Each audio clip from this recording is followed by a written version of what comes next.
So, you've been part of Other All Access, there's been like a few times a year when, we have, a bit of faulty action and we're in a portfolio approach and kind of feels like things are testy but not falling apart, where we're like, you know what, our little voices are saying, maybe I shouldn't have 30 positions or 25 positions or 21 positions.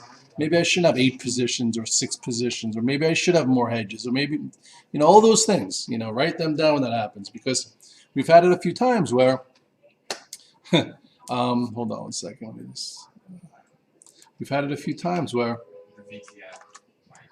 that's fine. VTF, you guys can listen. We've had a day. There's been a few times where, we've seen it and smelt it, and still it's a hard time avoiding, a big down day. If you look here in the S&P, I remember this big down day after an enormous portfolio approach on this down day. Actually just, never, you end up leading to a move from 35.88 all the way down to 32.09, and even when it broke right around here, it was like 34.50, still 250 handles to the downside. So definitely paid to be out of the way after this down day, and I know, like, we were even into this, we were selling some, we're like, oh my God. Anyway, that was the last time I feel like a lot of people kind of a little annoyed with themselves, that they're like, wow, I should have had more of a hedge on, I shouldn't have had as many things on, it's the summertime, we were all having a great quarter, some gave back half their quarter that day, some gave back a third, some gave back too much, some had a pullback. So anyway, I do remember that was a tough spot. Remember, this spot wasn't as tough. And then there was another one that was like, it was like a yawner. I guess this was like to start the year. Okay, the first day of the year, we didn't know what to expect. So, on that January 4th or whenever it was, we had a bit of a shot across the bow, started a little bit lower, and then things kind of regrouped and we made it back quickly.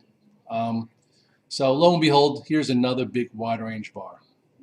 So we ask ourselves, is this time going to be the time that things don't come back, that the bounce is feeble, that we put it in an H-cell setup, that we need to be more in a day trading mode versus holding some things?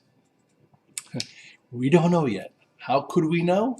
Well, first of all, if you remember on this day, that shot across the bow day, we all had some chances to say, hey, things aren't acting great. The small caps are choppy. The IB, the bios are a little extended. So we did have a bunch of time. Hold on. To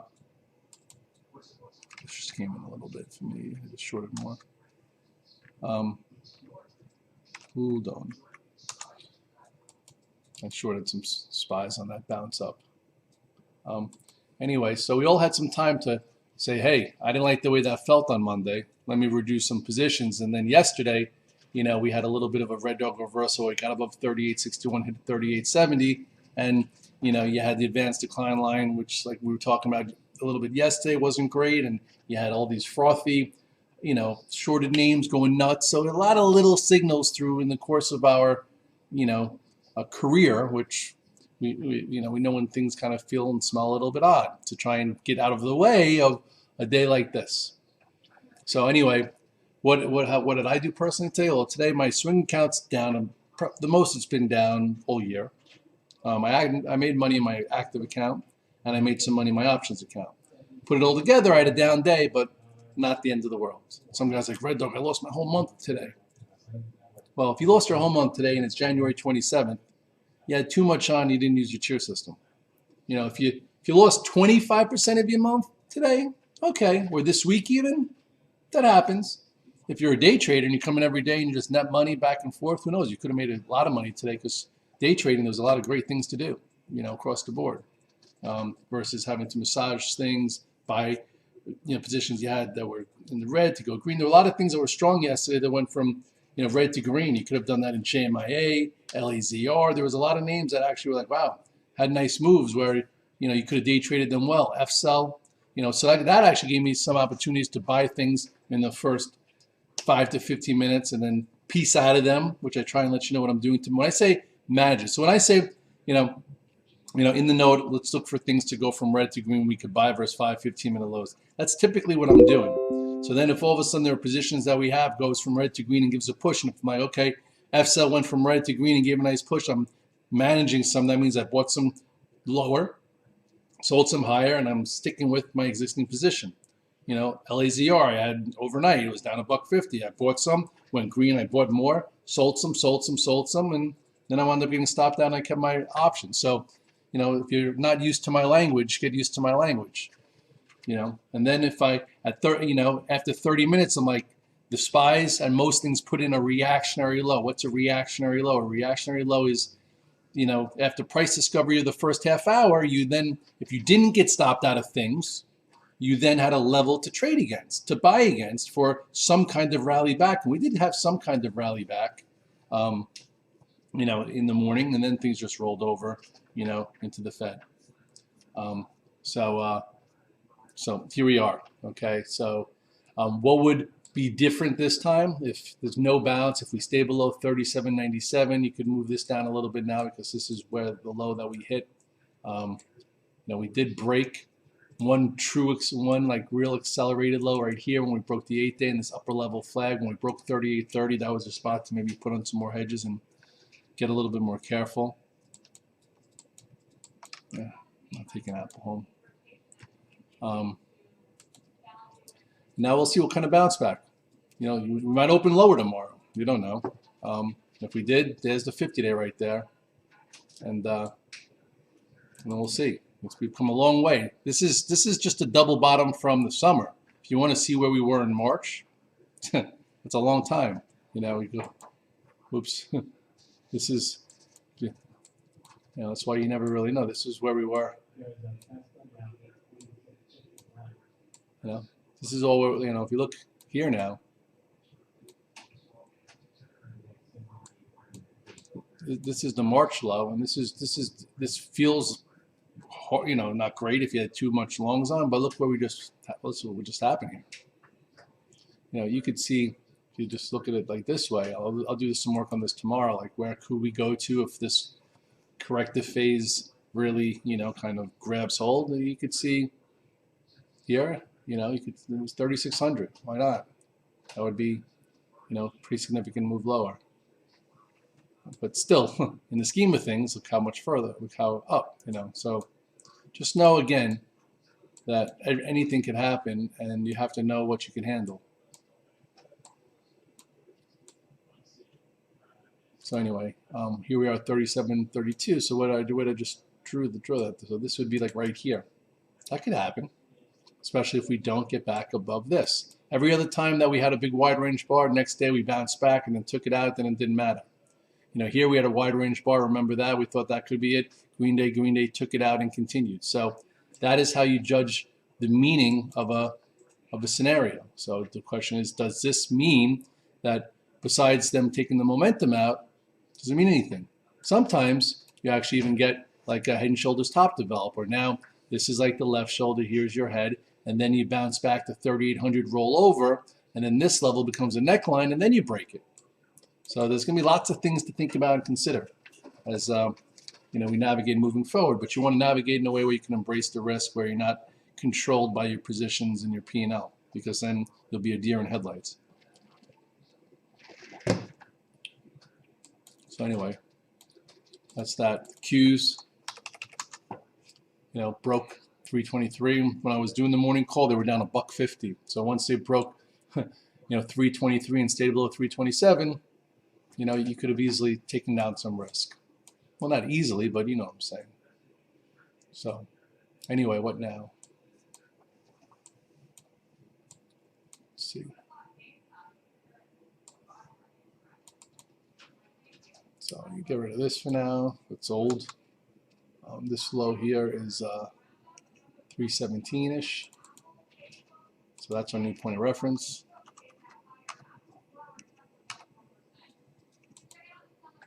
You know, so now, if the bears want to have any control, I would say they really don't let, you know, 321 to 323 be reclaimed.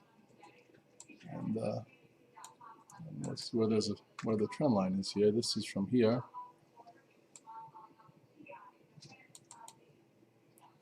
Still hanging in here.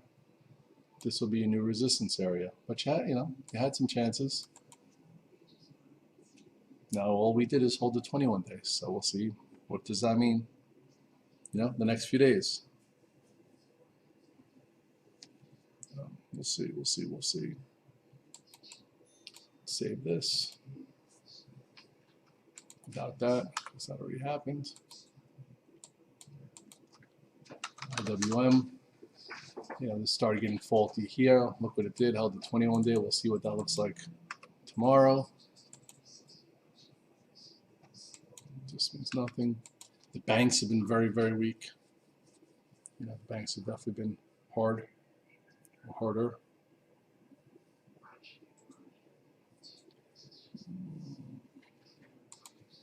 I did buy JP Morgan. I traded around it. So what do I mean by buying versus like a 5-15-minute low? Well, I'll show you. And then I saw, I had Red Pup say, hey, I bought a JP Morgan. I don't remember exactly where I bought it, but it was 157.50. 127.50. Yeah. And then I think it was $1 higher. I'm like, I'm selling what I bought in the hole, meaning what did I buy versus a reactionary low? And I'm staying with what I tried to buy a dip with yesterday. So I still lost money in JP Morgan, but I traded around it. So now we'll see if I can do it again tomorrow. And now you have a new point of reference, getting closer to the 50-day. This low now is what? 127.35. This goes here. This is 127.35.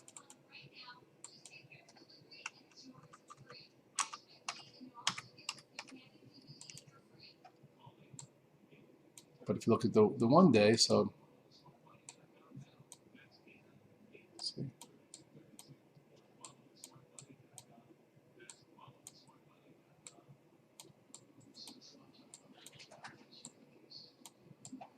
So if you look here,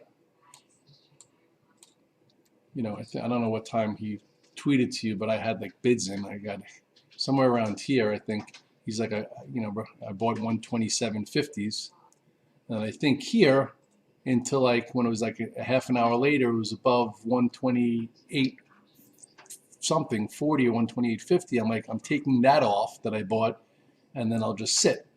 So it was a way to trade around it. If you didn't have it on long, you could have been a buyer. If you even bought a higher low, you could have been a buyer right here and said, hey, I'm going to give it to the low of the day. That's the reactionary low. And then you had a nice move, which was even bigger and more calculated than trying to time it here. Anyway, look at something like JMIA. That was fantastic. JMIA, you see, how that happened. That put in its low in the first 3 minutes. So if you anticipated that, it was the first to go green. First things that go green in a sea of red that never comes back gets a little bit of a push. So that was a nice trade. LAZR also, if you look here in the beginning of the day, okay, day trading wise, I guess, or position wise, had a gap down. It held this 34 area, which we talked about. I bought a little bit, just to have, because I figured, hey, it's still in the range. Let me try some. I didn't have that much overnight. Here was your higher low, and then really the spot that I really got size was when it was only down. I missed the buys in the hole, but when it took out this spot and was looking to go green, this is really where I got bigger. So sometimes you don't have to buy here, you don't have to buy here, but when you're playing a momentum name that looks like it's going to go green and other momentum stocks are having a great day and still technically on the radar of everyone, you could buy it here and here. So as it went here, I probably sold some, and then I think I probably tweeted it was up here. I'm like, I sold some, and then it was above 40. I sold some options. Why wouldn't I sell options? I had it on to, just in case it went and I couldn't stay with it. Anyway, all of a sudden, actually, you see this wide range bar that came in? This bar said, be careful now. Then he made a lower high, and then it just rolled over. But this was a really nice trade in the first hour. I actually made in my active account, okay, where I came in long and it was down $2. I made like $3 grand in that trade. And where is it now? It's down $1. So it shows you can navigate these things. You could have waited and bought this wide range bar, or said, hey, I'm going to wait for a higher low with divergence, and there was your higher low, and then this is when it looked like it was going to fill the gap, and then here it was getting over a pivot, and then boom. That was a great day trade.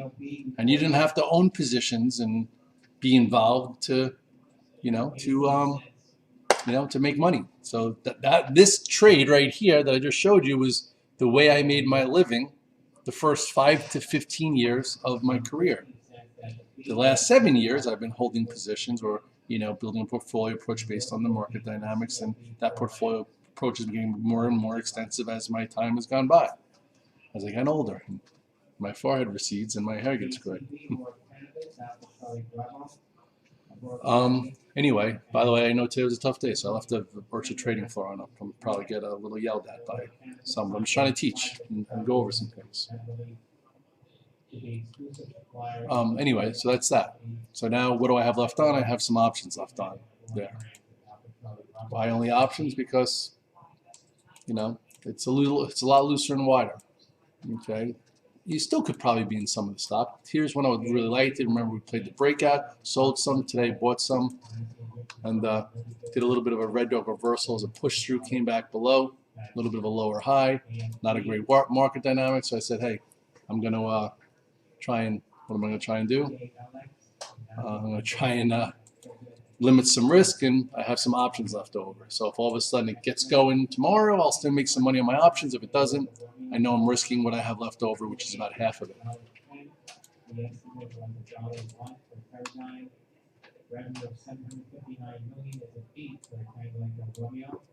guys want to talk GME?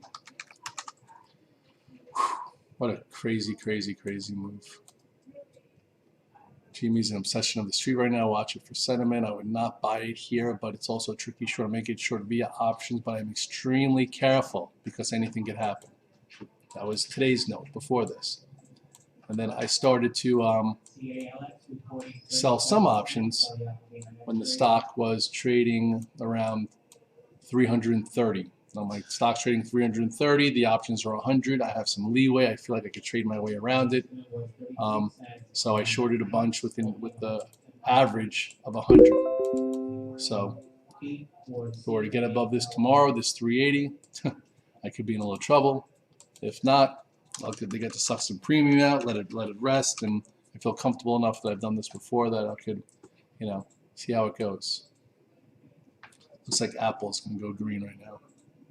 Anyway, I just got rid of that. Yeah, see what happens. Yeah, what? It's weird you saying GameStop hit 380 today. Just like hearing it. Yeah. Apple's going green, which is good. That at least gives me a little bit of hope that Amazon can hang in there, but we're going to need Amazon to do like a 8-for-1 to make any money on those options. Anyway, this is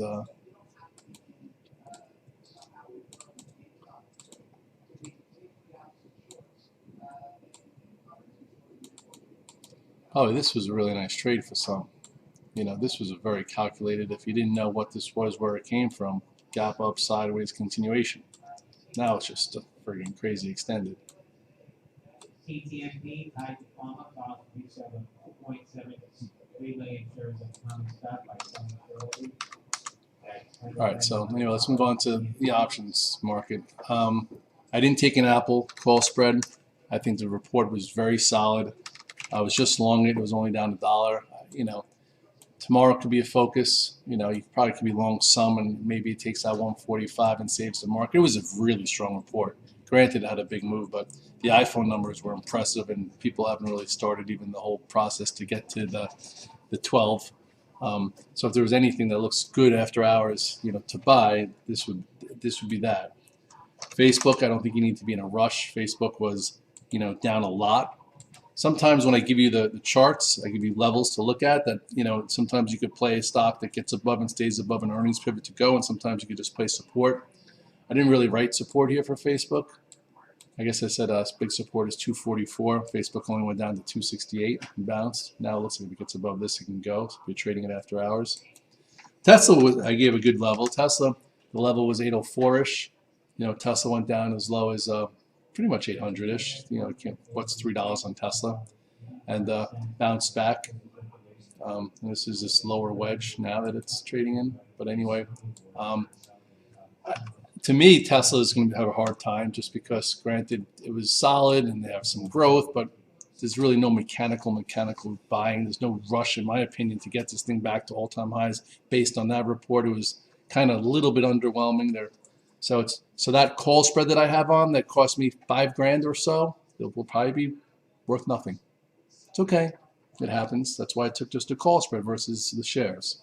We'll see. I didn't lose any money in Facebook options, and I'm not going to lose any money in Apple options. I didn't lose any money in Microsoft options. So the setup in Tesla was okay. We'll see what happens with Amazon next week. And hopefully, this GameStop that just got hit, rests a little bit, and I keep all that premium, which will make up for it. But again, that trade is very, very, very risky. So got a little lucky with DBX. DBX had a big move. If you remember, we bought options in DBX a little bit ago into the support area for a takeover. Takeover hasn't happened, but I guess the Wall Street guys are taking it over. Anyway, I sold the ones that are due on Friday for $1.40. There were zeros, so we made back a nice amount of money there. And I'm still in. This is what the VTF is. So I sold the DBXs, which was nice sells into that strength. Made some good money there out of nowhere, so that helped. And I'm still in the DBX. Where is it? Am I still in the? Yeah. Here, the ones for April. Anyway, but you could see all the stuff that I got out of. Some things I got out of really well, and some things I didn't. Some things I probably didn't really have to get out of, but I just did. Some things I sold some strength, like this WWR. That was a great trade. Back to $7.50. That thing went back to $9. You could have bought it, traded around it, sold some. This WIMI also, went down to, went to, went back to almost green. So if you were jumping out of your skin, you could have also sold it before rolling over. So there were ways to. There are ways to do these things where you salvage trades. And I said to you guys, I tweeted, I'm getting out of my tier 2, getting to a tier 1, and then when it rolled over, I got out of most of the rest.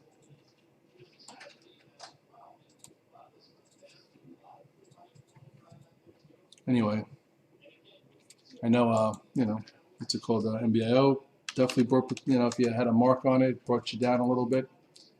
Happens. Did go from,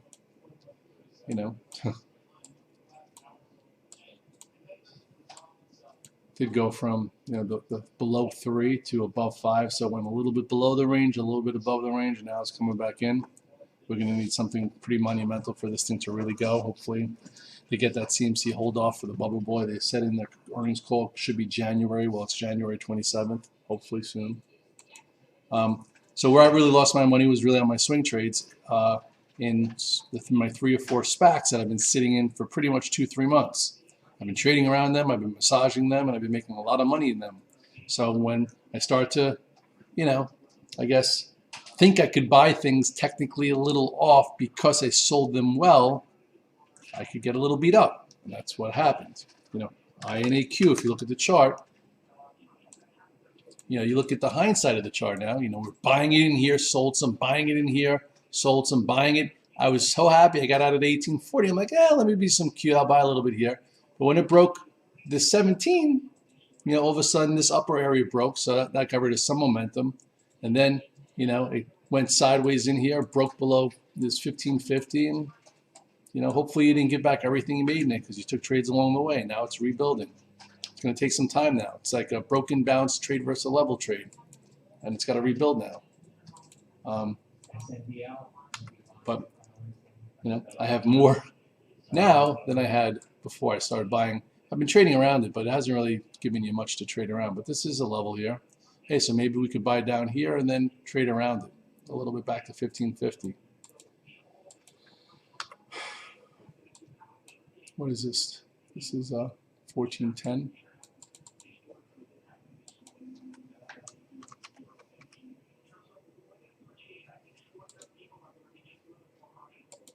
Did the same thing with GSAH. I thought I was, okay by by buying it in here and selling some strength and buying it some back and selling some strength. But when it broke this inside range, I probably should have got lighter versus sitting. But at this point, just pulled back a lot, so maybe we get some kind of bounce in here. This is what? This is 11.11. So let's put that here. So it's either you're really fast and using your momentum levels and you're just trading things for special status, or you're saying, hey, you know what? I'm going to hold my nose and go in the water. And if you can't handle it, you're going to drown. So you don't want to drown. I don't want to drown either, but I feel like down here I'm already vested in it, and get this out of the way now. Where could it bounce to? What's this? This is now 11.85.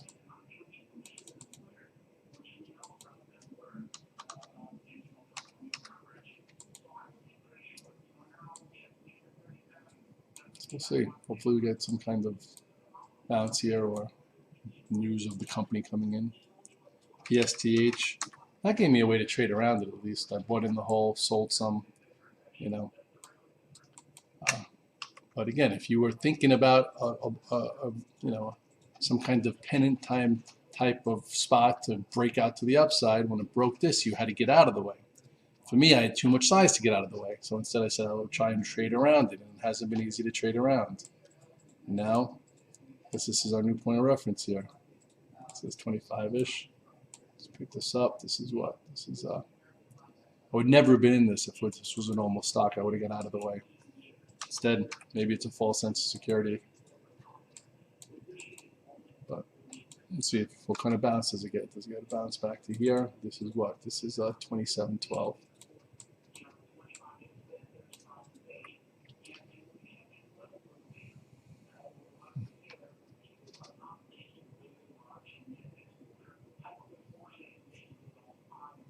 Yeah, we played Nokia for a trade today. That was pretty good.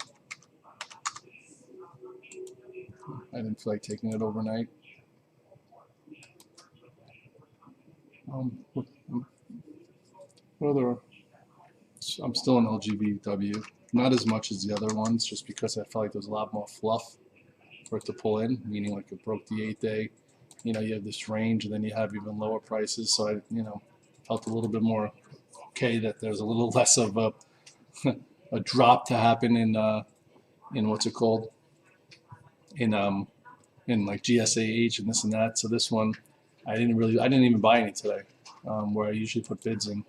So we'll see what happens here now. This took this spot out. It's now below all the moving averages. So now we're just looking for like a red dog reversal or an oversold bounce.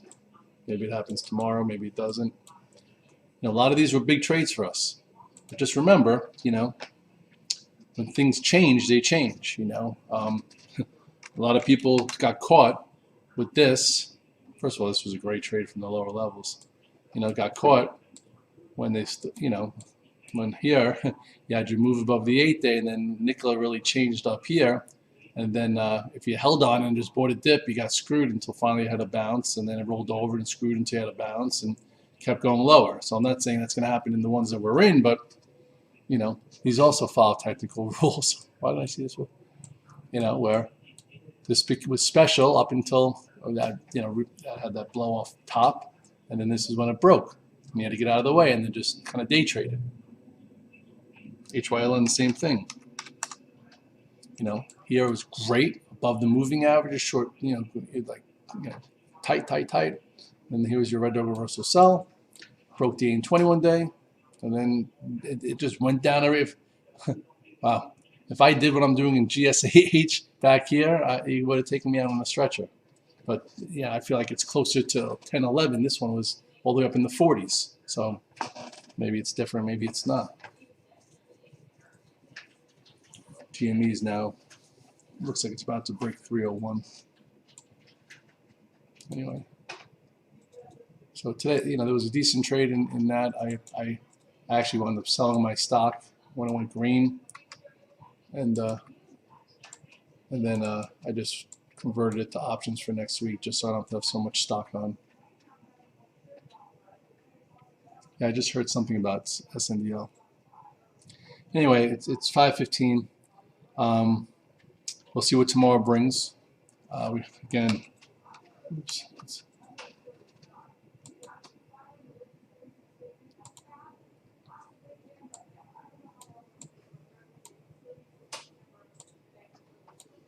That's what it looks like.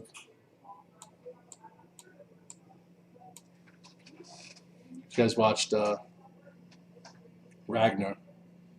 Actually, let me see if I could play that song. Hold on. What was it? Alexa, play the song from Vikings. No. Alexa, stop. Alexa, play the theme song from Vikings. Vikings TV theme, original motion picture soundtrack by Redler from Apple Music. No. Alexa, louder.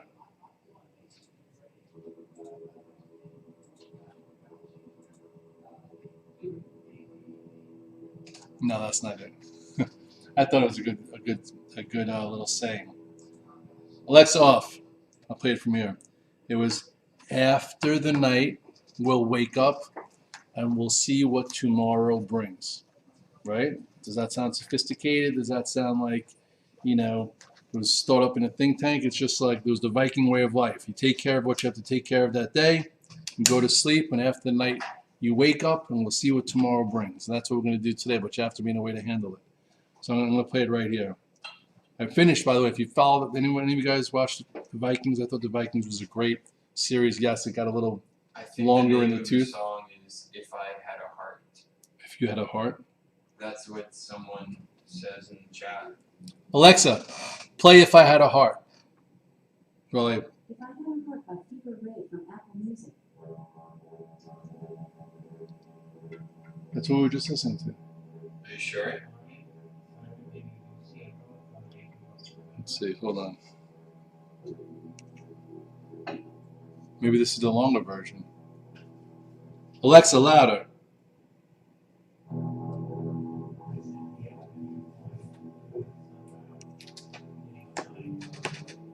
What's going on with Sunday? Oh, you can kind of hear it. Yeah, this is it. But there's no words.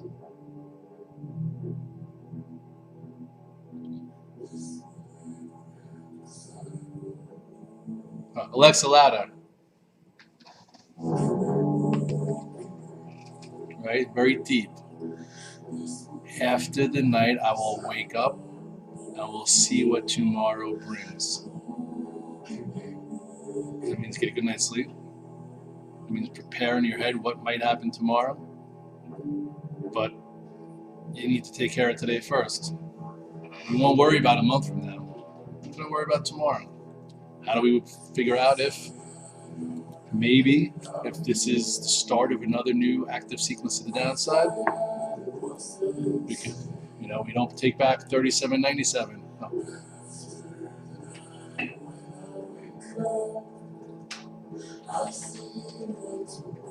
There you go.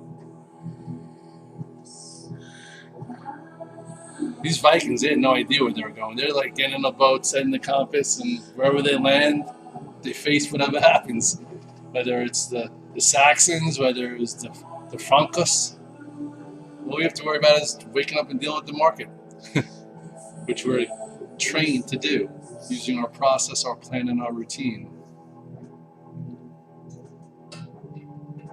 Right? Hundreds of years ago. Let's just sell it that way and see who's there. See what kind of fighters they are. See what kind of weapons they have. See if they have any gold or silver.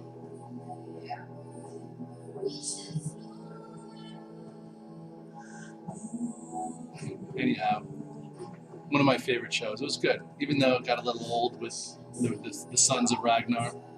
I'm a bigger fan of Spartacus. And if you haven't watched the Vikings or Spartacus, watch Spartacus first. Red Pup's watched 3 seasons of Spartacus. What do you think? I like it. What season are you up to? Beginning of 4. Beginning of 4. Just like that. It's awesome. Develop the warrior mentality. How to lift others up. How to lead by example. Those are all important. All right. Good night, guys.